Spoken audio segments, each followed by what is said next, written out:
The Roman Empire gave us roads, laws, and architecture, but it also gave us madmen and togas, are the three wildest emperors who ever ruled the Roman world. It almost destroyed it from the inside.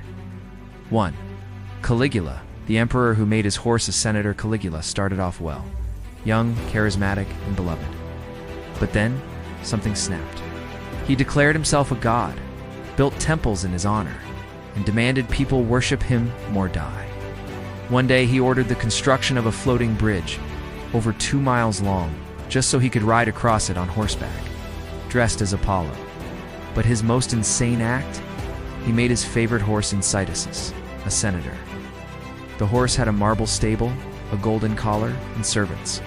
Caligula claimed the horse would soon be consul, one of Rome's highest political positions. In the Senate, they applauded, because disagreeing with Caligula was usually followed by death. He was eventually assassinated by his own guards. Can you blame them? 2. Nero, the artist who burned his own city. Nero wanted to be many things: musician, actor, poet. Unfortunately, he was also the emperor. When Rome caught fire in 64 AD, Nero didn't rush to help. Instead, he played his lyre and sang as the city burned.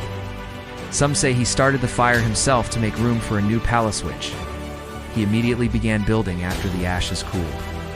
It was called the Domus Aureata, Golden House.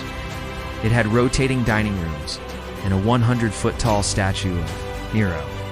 He poisoned his stepbrother, murdered his mother, kicked his pregnant wife to death, and castrated a slave boy whom he later married. That's not just madness, that's chaos in the crown. Eventually, the army turned on him. And facing execution, Nero stabbed himself, but not before saying, "What an artist dies in me." 3. Commodus, the emperor who thought he was Hercules. Born into royalty, Commodus was obsessed with one thing: being a gladiator. He believed he was the reincarnation of Hercules, wore a lion's skin, and fought in the arena against disabled people and wild animals that were already injured. He renamed Rome Colonia Commediana, and even renamed the months after himself. Talk about ego. Every statue in the empire had to show him as Hercules, club in hand. He charged Rome a fortune for every victory in the arena. When senators refused to honor his god complex, he had them executed. Eventually, his own inner circle had enough. He was strangled in his bath by a wrestler. So who was the craziest? Is it the emperor who loved his horse more than Rome? The artist who burned his city for art? Or the demigod gladiator with a god complex? The truth is, they were all insane. And yet, Rome survived them all, just barely.